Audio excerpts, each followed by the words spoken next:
नमस्कार बच्चों। आज मैं आपको फ्रांस के राष्ट्रपति के कार्य और उनकी शक्तियों के बारे में बताऊंगी। पंचम गणतंत्र का संविधान जो जनरल डे गॉल ने बनाया था, वो संविधान राष्ट्रपति को बच्चों राष्ट्राध्यक्ष घोषित नहीं करता है, किंतु संविधान में उल्लिखित उसकी शक्तियां हैं। उससे ये निष्कर्ष निकलता है कि पंचम गणतंत्र का जो राष्ट्रपति है वो देश की वास्तविक कार्यपालिका है।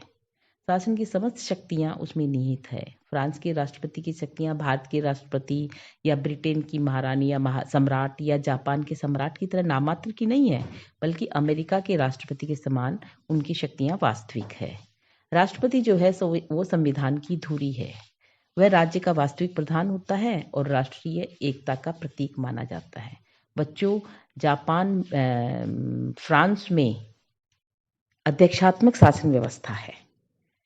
अगर अपन राष्ट्रपति की शक्तियों के बारे में बात करते हैं तो सबसे पहले जो शक्तियों के बारे में बात करूंगी मैं, वो है कार्यपालिका शक्ति। फ्रांस का जो राष्ट्रपति है उसकी कार्यपालिका वो कार्यपालिका शक्ति का स्रोत होता है।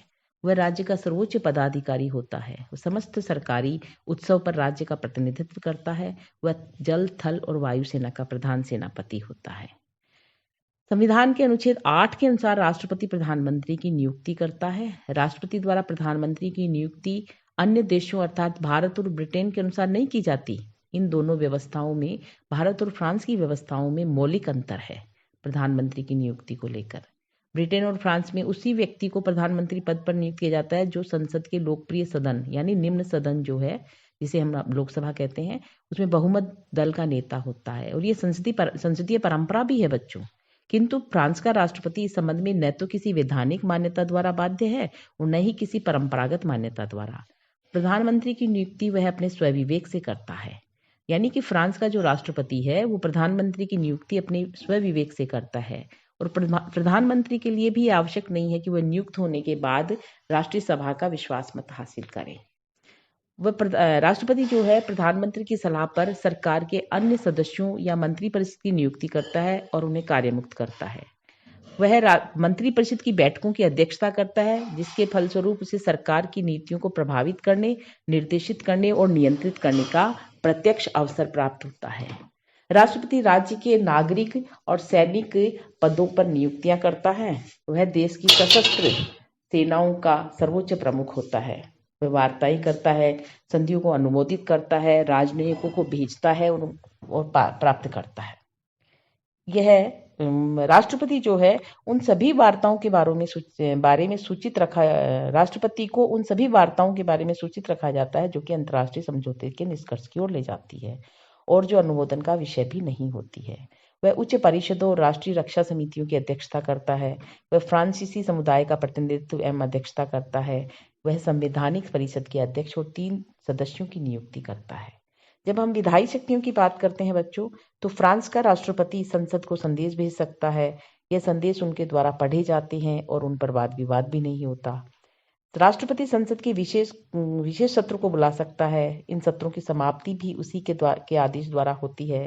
संविधान राष्ट्रपति को कानूनों के क्रियान्वयन का अधिकार प्रदान करता है। धारा 10 में कहा गया है, यह धारा 10 में उल्लेख है कि राष्ट्रपति संसद द्वारा पारित कानूनों को 10 दिन की अवधि के भीतर कार्य रूप में परिणत करेगा। किंतु इस अवधि के भीतर उक्त कानून या उसकी किन्हीं धाराओं पर संसद से पुनर्विचार करने का अनुरोध कर सकता है। राष्ट्रपति के इस अनुरोध को जो है बच्चों, संसद के द्वारा विचार किया जाना बहुत आवश्यक है। संसद उनके अनुरोध को ठुकरा नहीं सकती। किंतु दूसरी तरफ यह भी है कि राष्ट्रपति संसद द्वारा अंतिम रूप से पारित कानून को 15 दिन की अवधि के भीतर लागू करने से इनकार नहीं कर सकता। ऐसा इसलिए नहीं है कि ऐसा संविधान में लिखा गया है, बल्कि इसलिए है कि ऐसा कार्य संविधान की भावना के विपरीत होगा।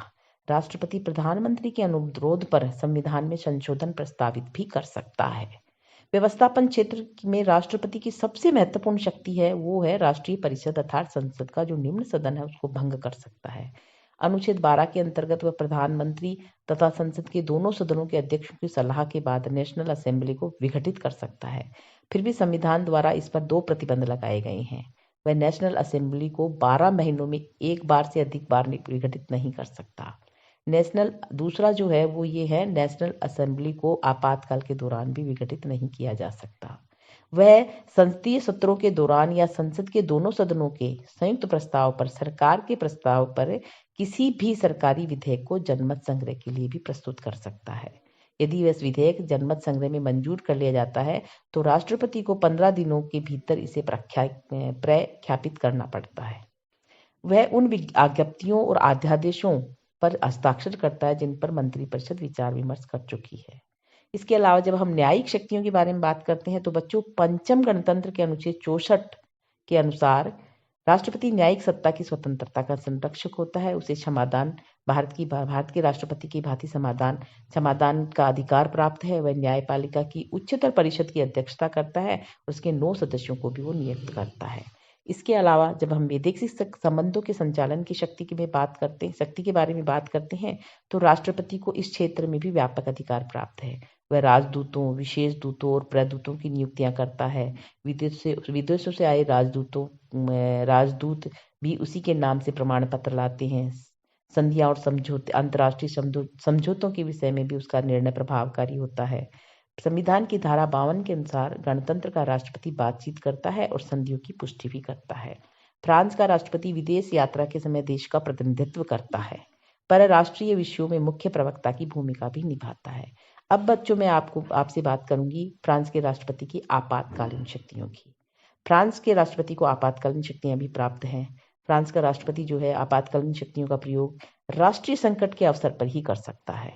जब गणतंत्र की संस्थाओं, राष्ट्र की स्वाधीनता, राष्ट्र की क्षेत्रीय अखंडता अथवा अंतर्राष्ट्रीय दायित्वों के निर्वाह को खतरा पैदा हो जाता है, तब फ्रांस का राष्ट्रपति संकटकालीन शक्तियों का प्रयोग करता है। ऐसा संविधान की धारा 16 में इंगित किया गया है। अनुच्छेद 16 में यह भी कहा गया है कि जब राष्ट्रपति इन शक्तियों का प्रयोग करेगा तो उन व्यक्तियों और उन संस्थाओं का भी उल्लेख है जिनसे वह इन शक्तियों का प्रयोग करने से पहले आवश्यक रूप से परामर्श लेता है। आपातकाल के दौरान वह प्रधानमंत्री, संसद के दोनों सदनों के अध्यक्षों तथा संवैधानिक परिषद के अध्यक्ष से परामर्श करने के बाद ही आवश्यक निर्णय ले सकता है।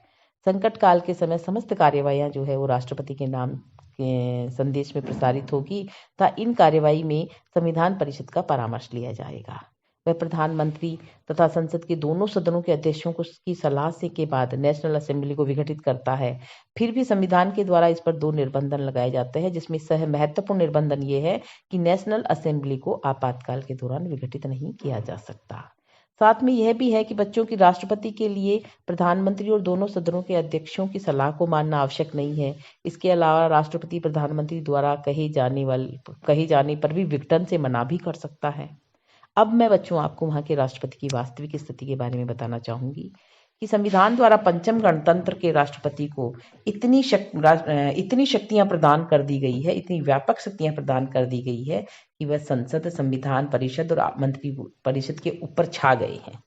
फ्रांस में यदि मंत्रिपरिषद राज्य रूपी जहाज का यंत्र है तो राष्ट्रपति उस यंत्र का चालक है। राष्ट्रपति शासन करता है और प्रधानमंत्री उसकी नीतियों का क्रियान्वयन करते हुए राष्ट्रीय परिषद के प्रति उत्तरदायित्व का निर्वाह करता है। बच्चों, फ्रांस में अध्यक्षात्मक शासन व्यवस्था है। अध्यक्षात्मक शासन व्यवस्था में राष्ट्रपति सर्वशक्तिमान होता है।